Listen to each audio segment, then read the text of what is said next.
Hey everyone, Off the Mic Sports Network here. Another edition of Off the Top Rope. And so it's Wednesday, which means you know what that means. I can't believe I just did that. That was so cheesy. Um it's AEW Day. Dynamite is on, and we've got another bad story in the world of all elite wrestling. It's been a bad last week or so because Britt Baker apparently has had a falling out with the company, and it looks like she may not be coming back. There's been some potentially fake audio that's made its way across the internet. Um, that I won't get into. If you know what I'm talking about, you can go look at it. But apparently, there's some uncovered audio that made, like, in the age of AI, I refuse to believe that it's real. If it is real, holy shit. That Tony Khan was kind of bad mouthing Britt Baker, but yeah, I don't think that's what it was. But the point is here, we need to talk again, and I've done a lot of videos and a lot of content on this channel in regards to Ricky Starks.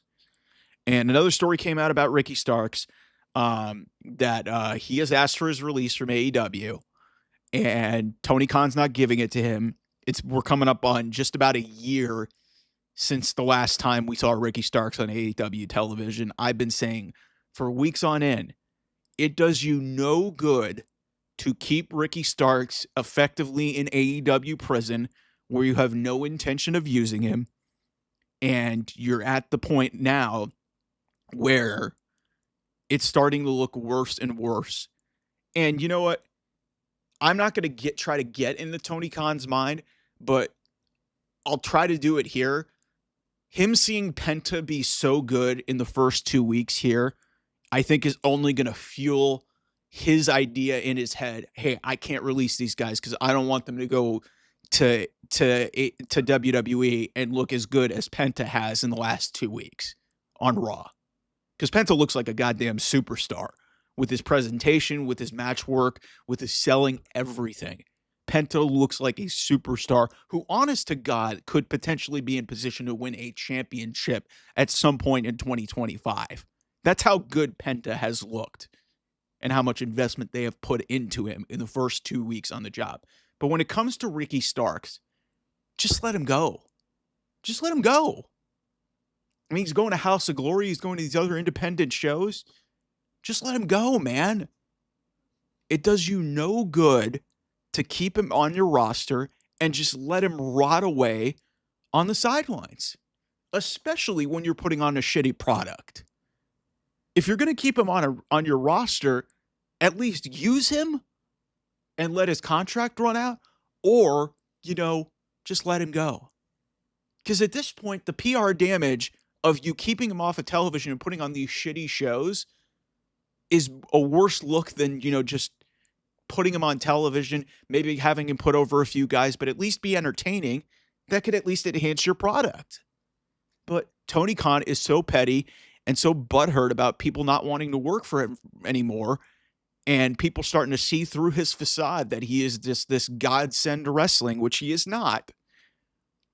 People have got to start smartening up, because this Death Rider storyline, I said it before and I will say it again. And I appreciate all the views and the comments and the likes on my video about AEW not caring about it. This is another one of those cases. It's like, if he really cared about you and he really cared about wrestling and growing, the art, he'd let a guy like Ricky Starks out of his contract and go somewhere and be good for himself. Or put him on his product and make something work until this relationship ends. That's the right way to do business, okay? This is not. Vince McMahon did it and we killed him for it. Yet for some reason, all the people who hated Vince McMahon, and I don't like him either, are not killing Tony Khan for doing the exact same thing 5 years later. More and more by the day, AEW is looking more and more like 2017 through 2019 WWE. And that's a time that we all as wrestling fans want to forget, okay? But you're seeing stories come up about how bad the locker room is backstage, all the dissent. And you look at this AEW roster and the people that are dominating television, most of them are ex-WWE guys. What the hell? And then the AEW guys that are on television aren't the ones that we want to see. I'm glad that the Young Bucks went away, but we don't want to see them. What the hell are we doing? So, if Tony Khan really cared about you, the fan, you, the wrestling fan, you the AEW fan, he'd make a lot of these changes. He'd let Ricky Starks go. He'd get rid of the Death Rider storyline. He would do a lot of these things and push the people that you want. But that has not changed. All the contract has been him validating himself and basically him saying, "Ha ha, I'm a success. Let's just cash checks and I don't give a shit." He didn't resolve some of his biggest issues within his company, and look where they are. They're at their lowest form ever. You're getting beaten by the third WWE show.